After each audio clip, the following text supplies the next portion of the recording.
I like racing games, apparently a lot more than I realized because I reviewed a bunch of them so far.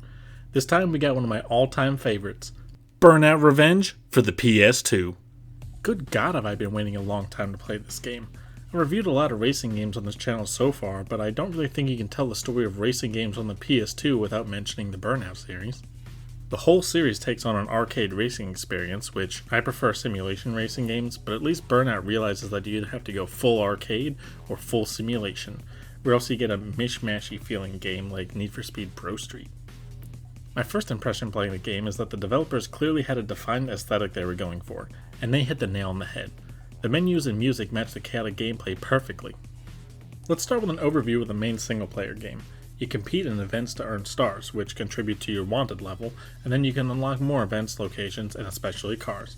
They even created their own cars, and I typically don't like how created cars look in games, but most of the cars in this game are legitimately gorgeous to look at, and I definitely want one.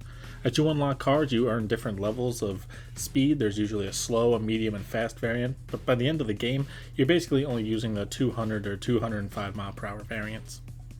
There's also special cars that you can unlock by doing challenges or reaching the highest level, and these cars can hit 209 miles per hour. While these are statistically better than the other cars, I often find myself using a wide variety of cars because they're just so close together in terms of performance. It really doesn't matter if you're hitting 200 or 209 miles per hour in this game. The car variety is only matched by the event variety because there's certainly enough to keep everyone happy in this game.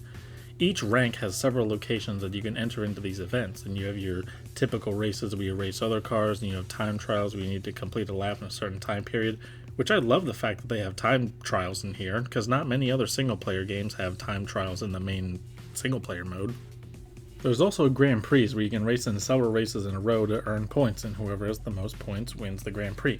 But then there's game modes specific to Burnout, and one of my favorites is Traffic Attack. Yeah, traffic attack. So if you hit a passenger car from behind and not head on, you can just plow right through it. While super unrealistic, it definitely changes the way you see the road and how you position your car on the track. It's most prevalent in the traffic attack where you have to hit as many cars as you can in the time limit. It's really unique and it's a great way to tweak the game mechanics for a new game mode. And then there's the Crash Breaker races. Crash Breaker is when you crash, you can blow your car up and get revenge on the other cars, hence Burnout Revenge.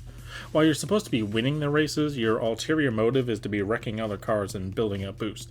Like I said before, they went all out on the arcade experience, and it shows. Then there's Eliminator events where you can wreck as many people as you can before your car deteriorates and blows up. It's a good mode too, but one of my more favorite modes is the crash events. They're really short, but you have to drive your car in an intersection and make as much damage as possible. You can choose some of the road cars for this, but you can also choose from a specific set of crash cars that you can blow up and they do more damage. These events take a totally different mindset going into to succeed. All the events make for a great gameplay variety. I never really feel bored switching between the events, or if I'm in a mood just to play one type of event, I can just do that. There's so many of each kind of event that I never get bored. The game even stores your stats from everything that you've done, from takedowns to the length of boost that you've done to the monetary damage you've done in crash events.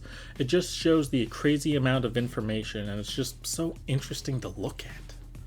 I'd say the only real negative to the game is that after achieving the elite rank, there's not much of a post game to do. I mean, I can get to the elite rank by completing the first 7 or 8 ranks without even touching 9 or 10, so I just feel like that could have been done a little bit differently, but meh. That's all I can really think of for this game. It just does so much stuff well. The gameplay, the controls, the music, the variety. That's why it's one of my personal favorite PS2 games of all time.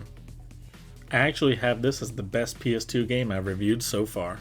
It's just so solid, so fun, and I feel like anybody can enjoy it. It's not just for a niche audience. Anybody can play and enjoy this game. And did you really think I was going to leave a Madden at number 1 forever? Nope. Man, I just love Burnout Revenge. I'm glad I could take a look at it in a critical light, so that's fun. So, thanks for watching, hope you enjoyed. Another review coming soon, so see you then.